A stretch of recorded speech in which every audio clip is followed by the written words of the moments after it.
hit you by get along. How many of y'all are ready to give an answer?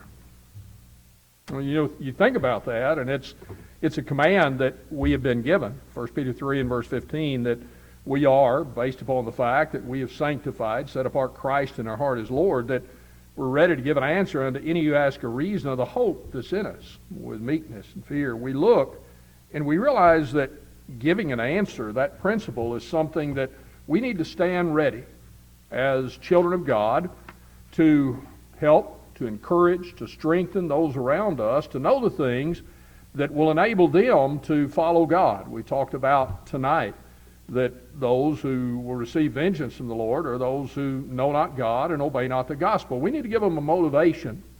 And one of the great motivations, of course, is heaven itself.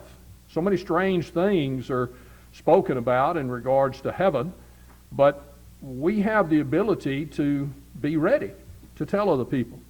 You think about it, for example, are you ready to give an answer about what happens when you die? What happens? Oh, we've all seen people pass from this life. What's going on? And then what about having heaven as a hope? Is it important in my life? Is it important in the life of others? Is it something that can help them to make a decision, help me to make a decision to do what I ought to in relationship to God? What about heaven, and how can I look at heaven as a glorious place, a happy place, if people that I love aren't there? What about whenever Jesus left heaven? How did that happen? We talk about Jesus being God, and yet he left heaven and came to this earth. What is that about? And then what about some of the strange things you hear about heaven and the everlasting life? Is it up there? Is it down here? Jehovah's Witnesses teach a lot of different things on that. And if we do believe in heaven, what will we do in heaven? And what about these angels? Angels in heaven? What have they got to do with anything? The world says we become angels. Is that right? What does the Bible say? And whenever we get to heaven, will we know each other? Will you recognize those who have gone before? Will you be able to know who they are? What about recognizing Abraham, Moses, Isaac? Will you be able to look and to see them? I mean, these and more, there's a lot of things. You think about heaven, and sometimes we just say, well, I want to go to heaven. But you have actually a lot of questions, don't we? And the world has a lot of questions. There's a lot of things out there that aren't right, but there's a lot of things that they need to be reassured of as well as we. So you look at that and you think about those questions. And by the way, I was just going over some of the titles in our lectureship. So now's the time for an unashamed advertisement. We've got a lectureship coming.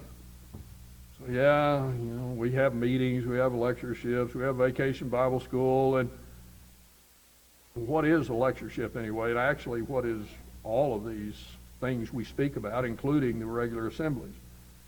Well, lectureships are, number one, it's our lectureship. Not something the elders do or one group. It's what we do. So it is our opportunity. It's an opportunity to study. I want to be able to tell people about the things that I spoke of here, those questions I asked. I want to be ready to give an answer. At least I want to know where a source is that I can go to, and I want to get things that I can ponder, I can look, I can study. Well, our lectureship is an opportunity to do that very thing. Whenever Paul told Timothy to be diligent, to study, to show himself approved unto God, and to handle aright the word of truth, that implied a studious individual looking to the Scriptures and being ready to give answer as one who was going to encourage others. He himself needed to be an example, so he needed those answers. And then our lectureship is our opportunity and our ability to get then to where we can give an answer for those things as we spoke of. But it's also an ability to encourage and exhort others. You know, we have a prayer list. You think those people on the prayer list that are in our congregation or in other congregations, other families, you think they need to know about heaven? Well, it's our opportunity to encourage one another. By our presence here, you know, Hebrews 3 and verse 13 says, exhort one another daily. So we ought to seek those opportunities, but we need to have some answers if we do that. But also in Hebrews, the 10th chapter, there is the admonition to do that at the assembling. And we're going to have a week of assembling here that gives us an opportunity to do that. And then our lectureship is also an opportunity to evangelize. You know, we've got the sign out front that we tried to emphasize heaven. We know that's an eye-catching thing for people. People want to know about heaven. But what about those you and I come into contact with each day? Do we take the opportunity to say, hey, come on. We're going to have a lectureship. We're going to study about heaven. Some of the things that we all need to know. Don't just put it on them, put it on all of us. We all need to know these things. Why don't you come? I'll be there. Come with me. I can pick you up. But give the opportunity. That's evangelization. You plant the seed. So that and more things, you know, we look and sometimes we kind of pass over the things, whether it's the lectureship or vacation Bible school or gospel meeting or Bible class or the regular assemblies, and we forget all of the value that's in them. Well, the lectureship's no different.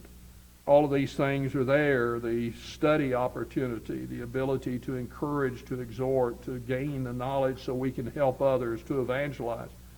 That's what all of these are. And so I look and I ask myself then, what am I going to do with the opportunities? Am I going to use them myself? And am I going to share them with others? Well, I'm thankful. You know, tonight is one of those things, you know, the preaching to the choir moment. I think most of you are the ones who are more involved than others. But that means there are others who need our help more, even in this congregation. So tonight, you know, look at the lectureship, get some flyers, and look at that, but then realize that it's our lectureship and the opportunities that all of us have. Tonight, you need to look and focus, first of all, on self. Heaven is, one of the lessons is, out of John the 14th chapter, a prepared place for a prepared people. And that's out of John the 14th chapter.